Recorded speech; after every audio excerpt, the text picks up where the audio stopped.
Vamos receber agora o ex-ministro Aldo Rebelo, colunista também aqui do programa, que toda semana está conosco discutindo assuntos importantes da semana. Ministro Aldo, como é que vai? Tudo bem? Bom dia. Bom dia, Pedro. Bom dia, Thaís. Bom dia. Bom dia, Cláudio. Bom dia aos nossos internautas. O senhor acredita que agora vai essa história aí do Ferrogrão? A gente trouxe informações, tem um editorial hoje do Grupo Bandeirantes de Comunicação sobre esse assunto importante para o agronegócio, para a economia brasileira.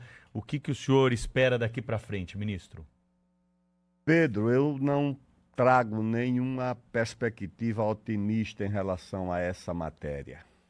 A votação dessa matéria no Supremo é a evidência da nossa tragédia, da nossa perda de rumo, da nossa desorientação.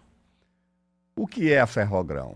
Para esclarecimento dos nossos ouvintes internautas. É uma ferrovia na área mais produtiva, mais dinâmica da nossa economia, que é o Centro-Oeste, saindo da cidade de Sinop e depois de 930 quilômetros, chegando ao porto de Miritituba, no município de Itaituba, no estado do Pará, no rio Tapajós, bem pertinho do rio Amazonas. E dali escoando a safra de grãos, de proteína, de tudo para o comércio exterior do Brasil, reduzindo basicamente os custos. Essa ferrovia seria construída à margem da BR-163, ou seja, já numa área, numa faixa de domínio da União, e foi paralisada por uma iniciativa de um partido que na última eleição municipal não conseguiu eleger sequer um prefeito em mais de 5.000 eleições no Brasil,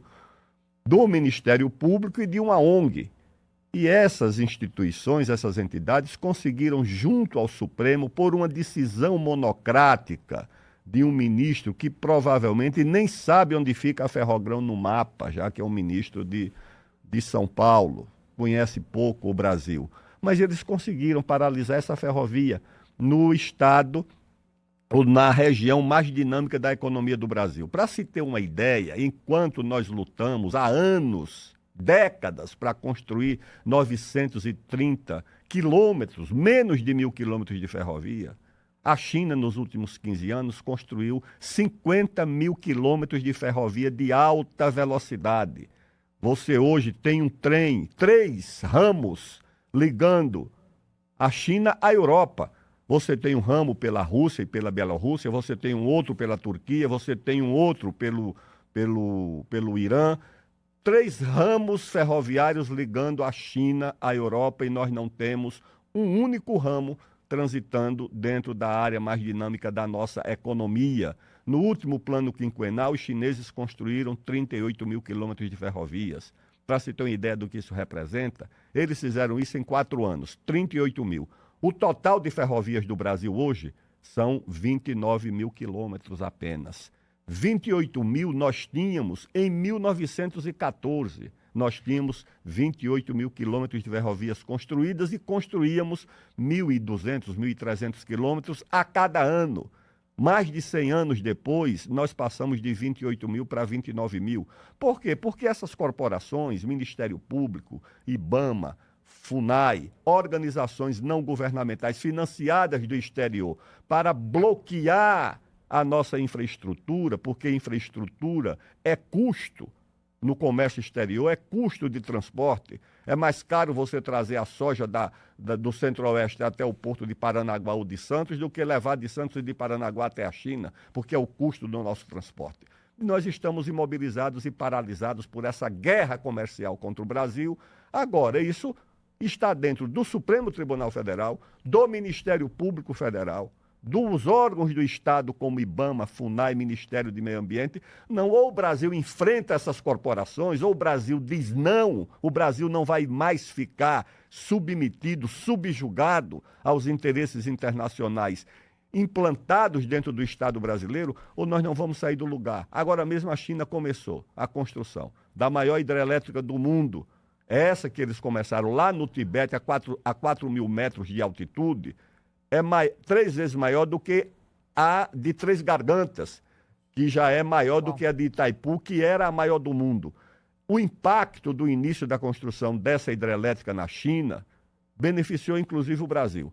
Por quê? Porque as ações das empresas chinesas subiram pela disponibilidade de energia barata, torna a economia mais competitiva e os contratos de fornecimento de ferro do Brasil também tiveram um aumento por causa da promessa de desenvolvimento da China.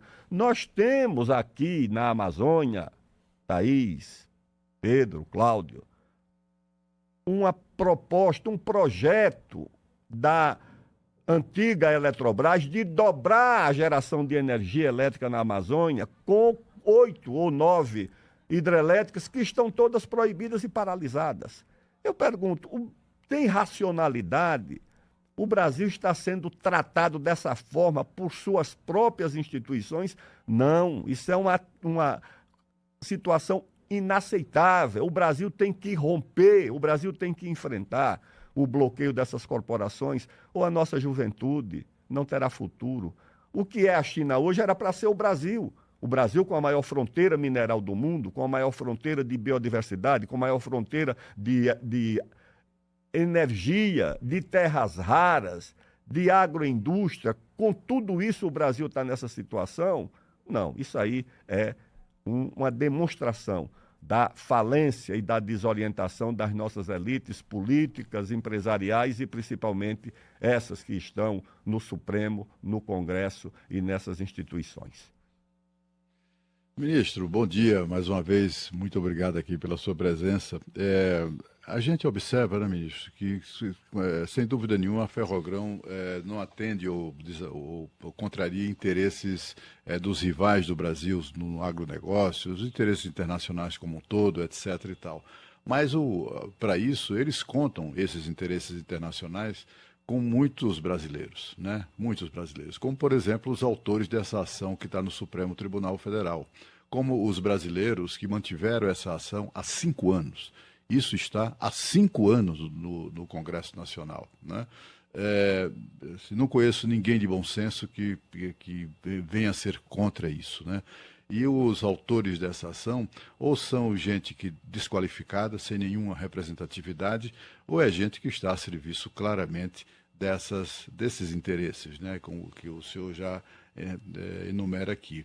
Ou seja, tem gente ganhando dinheiro no Brasil para que a Ferrogrão não saia. O senhor foi deputado federal, foi presidente da Câmara dos Deputados, conhece bem o fortíssimo lobby da indústria automobilística que sempre houve no Congresso Nacional para impedir qualquer ou dificultar qualquer decisão que fizesse o Brasil optar por ferrovias. A Ferrogrão não deve ter escapado também disso, mas é só isso?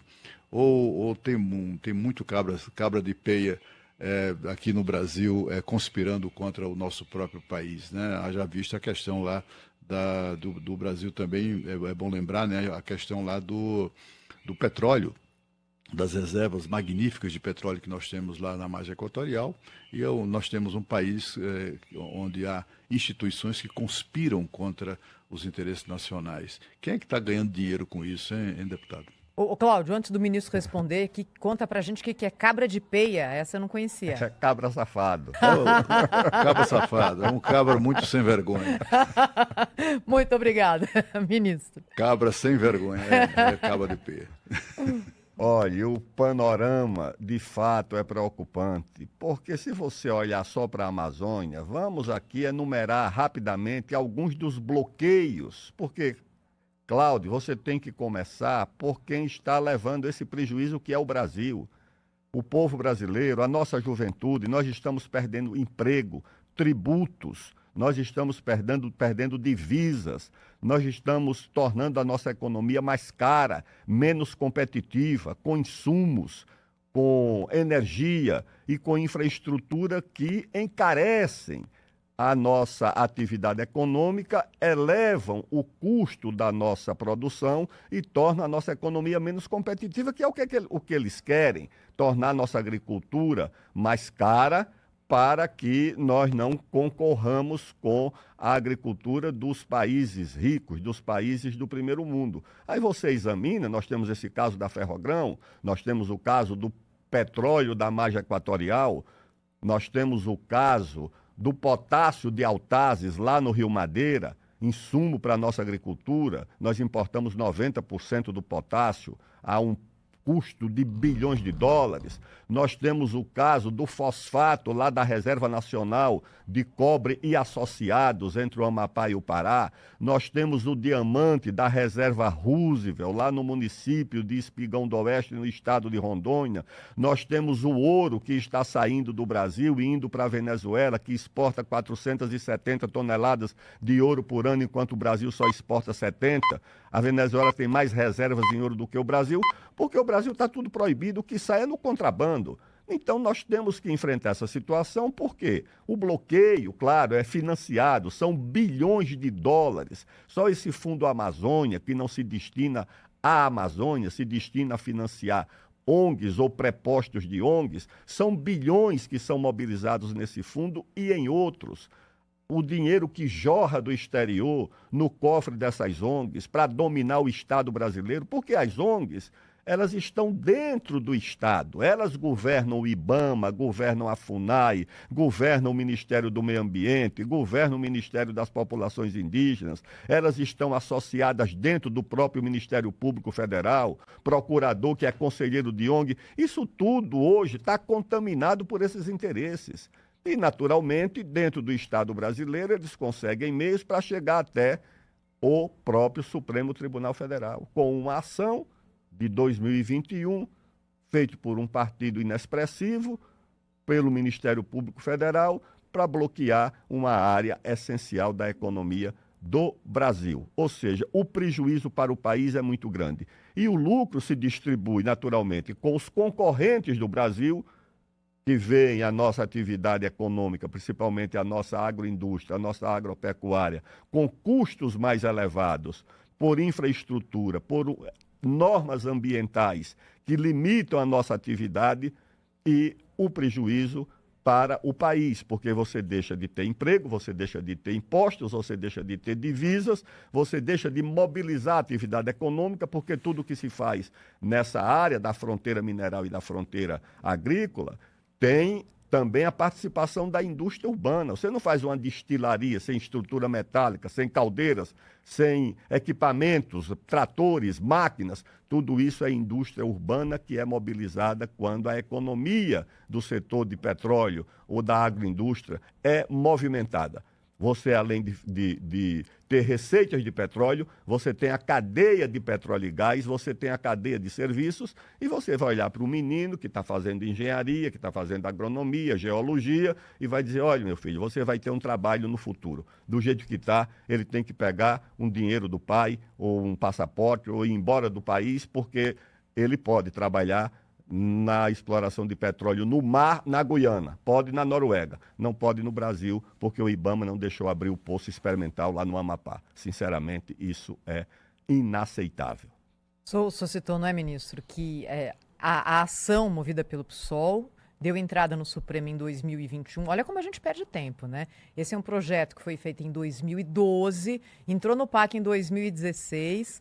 Foi o recurso ao Supremo 2021 e agora 2025 é que o julgamento é retomado. Porque teve uma liminar do ministro Alexandre de Moraes falando: para tudo, vamos ver melhor isso aqui.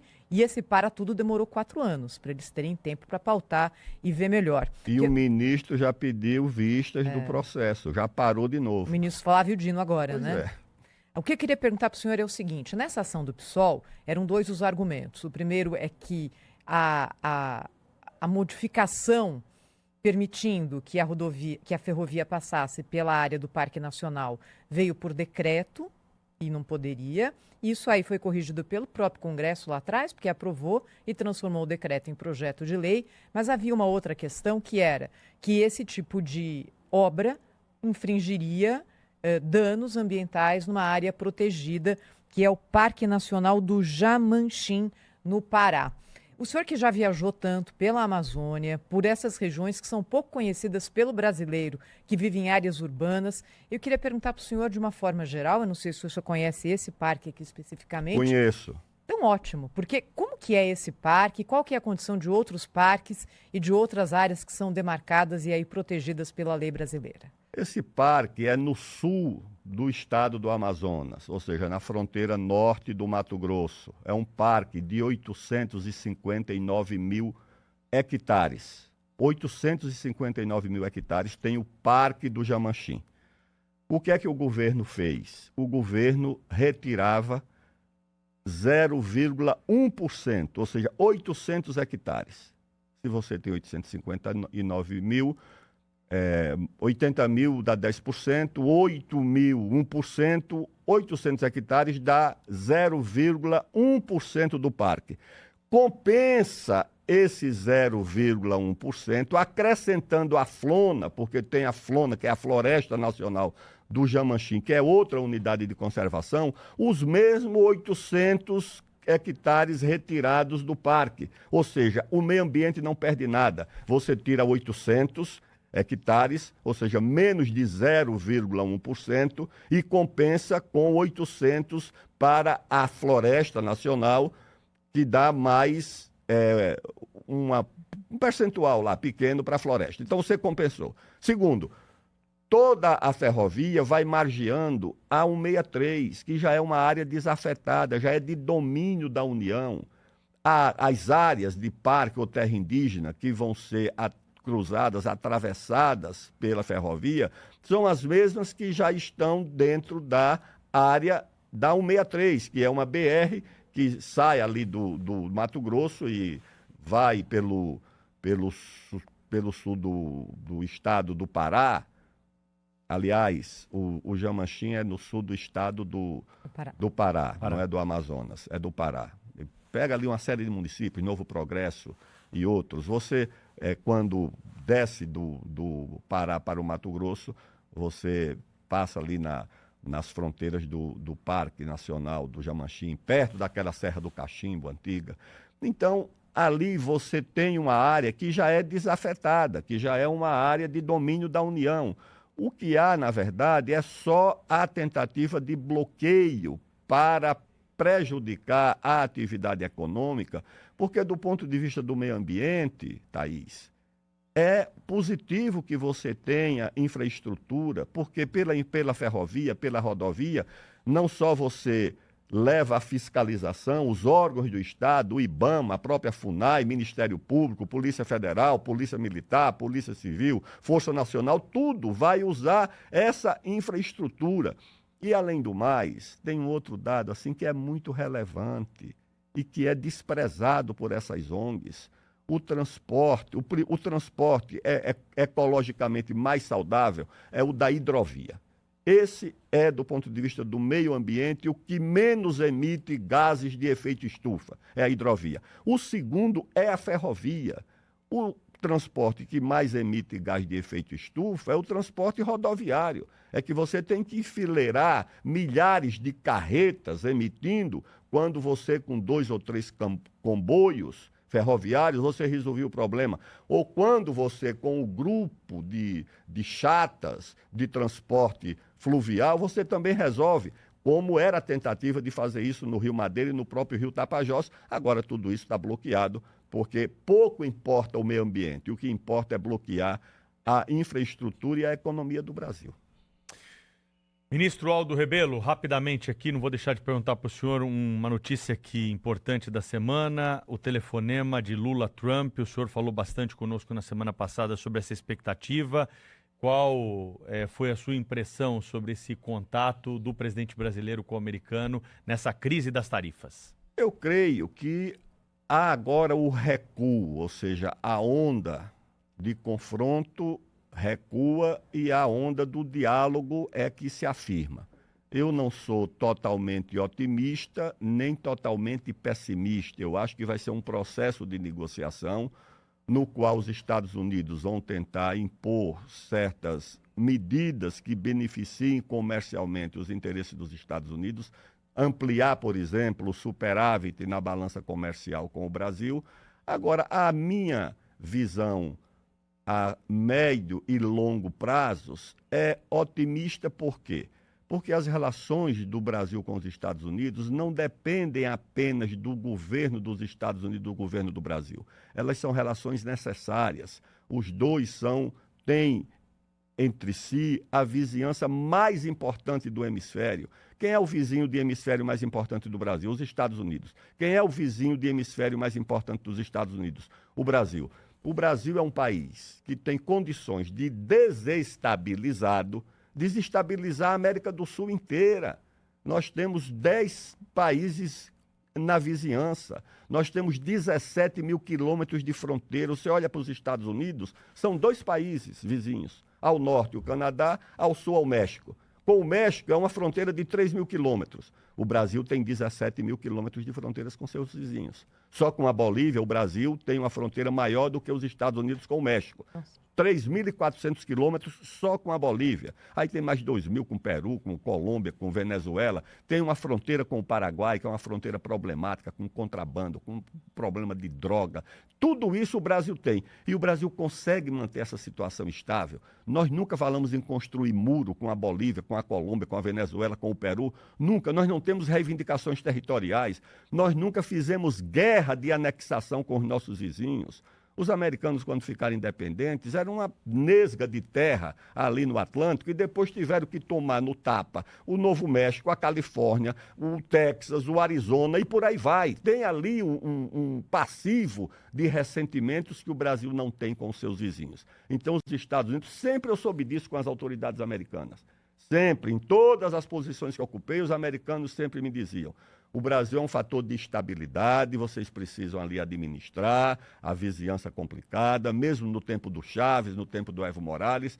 O que eu conversava com esses interlocutores é que o Brasil tem ali um papel estabilizador. Não é apenas um país pacífico, o Brasil é mais do que isso, é um país pacificador dos seus vizinhos. Então eu acho que a elite americana, independentemente do presidente Donald Trump, reconhece esse papel no Brasil e na hora em que a confusão aumenta a temperatura, o pessoal chega e diz: ó, calma, vamos com calma, que o Brasil não pode ser desestabilizado. Então eu acho que vai haver conflito de interesses, contradições, mas acho que isso não vai radicalizar nem escalar para uma situação fora de controle. Nem interessa ao Brasil e nem interessa aos Estados Unidos. O resto vai ser administrado de acordo com os interesses de cada um.